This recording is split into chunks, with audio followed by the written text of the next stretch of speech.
নমস্কার বন্ধুরা, নতুন পেনশন স্কিম নিয়ে একটি খবর আসছে, যেটার ডেডলাইন কিন্তু 30শে জুন। তো কেন্দ্রীয় কর্মীদের জন্য একটা খারাপ খবর বলা যায়। তো চলুন কী সেই খবর, অবশ্যই ভিডিওটি শেষ পর্যন্ত দেখুন। ভিডিও শুরু করার আগে বলে দিই, সমস্ত ইনফরমেশন বিভিন্ন মিডিয়া এবং নিউজ আউটলেট থেকে সংগ্রহ করেছি। তো যে কোনো সিদ্ধান্ত নেওয়ার আগে নিজে একবার রিসার্চ করে নেবেন। তো চলুন শুরু করি। দেখুন, সরকারি চাকরি মানে ভবিষ্যতের নিশ্চয়তা, এই ধারণা এতদিন মধ্যবিত্ত ভারতীয়রা পোষণ করে এসেছে। তবে নতুন পেনশন প্রকল্প চালু হওয়ার পর সেই নিশ্চয়তার ছবি যেন কিছুটা বদলে গিয়েছে। হ্যাঁ, 1 এপ্রিল থেকে কেন্দ্রীয় সরকার ইউপিএস সিস্টেম চালু করেছে, যেখানে অবসরের পর কর্মচারীরা তাদের শেষ 12 মাসের গড় বেসিক বেতনের 50% পেনশন পাচ্ছে। কিন্তু সবথেকে বড় বিষয়, এই স্কিমে সরকার যতটা উৎসাহী, কেন্দ্রীয় কর্মীরা ততটা নয়।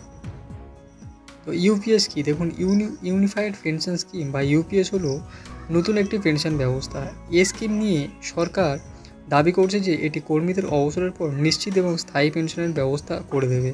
তবে গোটা চাকরি জীবনকে প্রতি মাসে ভাগ করে গড় বেতনের উপর ভিত্তি করে এখন পেনশনের পরিমাণ নির্ধারণ করা হয়।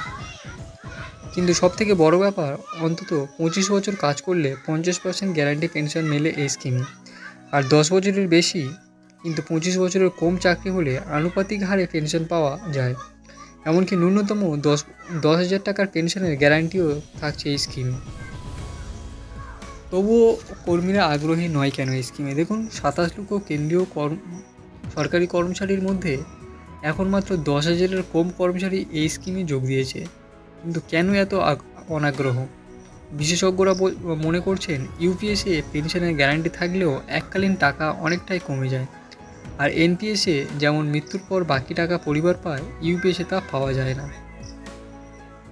এমনকি এনপিএসে কিছুটা নমনীয়তা থাকে, যেমন বিনিয়োগ পুনরুদ্ধার করার সুযোগ, কিন্তু ইউপিএসে সেই সমস্ত সুযোগ থাকে না।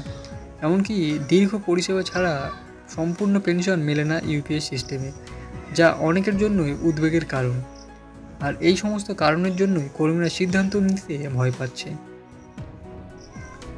শেষ সময়সীমা 30শে জুন। কেন্দ্রীয় সরকার সাফ জানিয়ে দিয়েছে, যারা 30শে জুনের মধ্যেই ইউপিএস পেনশনের প্রকল্পে আসবে না, তারা চিরতরে এনপিএসে থেকে যাবে। এরপর কখনো ইউপিএসে আসার সুযোগ তারা পাবে না, যদি না ভবিষ্যতে সরকার নিজে থেকে সময়সীমা বাড়িয়ে দেয়। কোন কোন রাজ্য ইউপিএস চালু হয়েছে? দেখুন, জানিয়ে রাখি, প্রথমে মহারাষ্ট্র সরকার ইউপিএস স্কিম চালু করেছিল। এরপরে ধীরে ধীরে গুজরাট, বিহার, উড়িষ্যা, অসমের মতো বিজেপি শাসিত রাজ্য ইউপিএস গ্রহণ করেছে। এমনকি মধ্যপ্রদেশে এখন এই স্কিম প্রক্রিয়াধীন। তবে রাজস্থান এবং ছত্তিশগড়ে এখনও পুরনো পেনশন স্কিমে চালু রয়েছে। পাশাপাশি পশ্চিমবঙ্গেও এখনও পুরনো পেনশন স্কিম বহাল রয়েছে।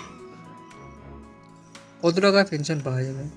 জানা যাচ্ছে, যদি 25 বছরের বেশি চাকরি করে থাকেন, তাহলে অবসরের সময়কার গড় বেসিক বেতনের 50% প্রতি মাসে পেনশন হিসাবে পাওয়া যাবে। তবে হ্যাঁ, সর্বোচ্চ 25 বছর পর্যন্তই ধরা হবে। আর যারা 10 বছরের কম চাকরি করছেন, তাদের কোনো রকম পেনশন মিলবে না। তবে যাদের চাকরি 10 থেকে 25 বছরের মধ্যে, তাদের আনুপাতিক হারে পেনশন মিলবে। কারা যোগ দিতে পারবেন? যেমনটা খবর, 1 এপ্রিল 2025-এর আগে যারা এনপিএসের আওতায় ছিলেন, তারা ইউপিএসে আসতে পারবে। এমনকি 1 এপ্রিল 2025-এর পরে যারা নতুন চাকরিতে যোগ দেবেন, তারা সরাসরি ইউপিএসে আওতায় চলে আসবে।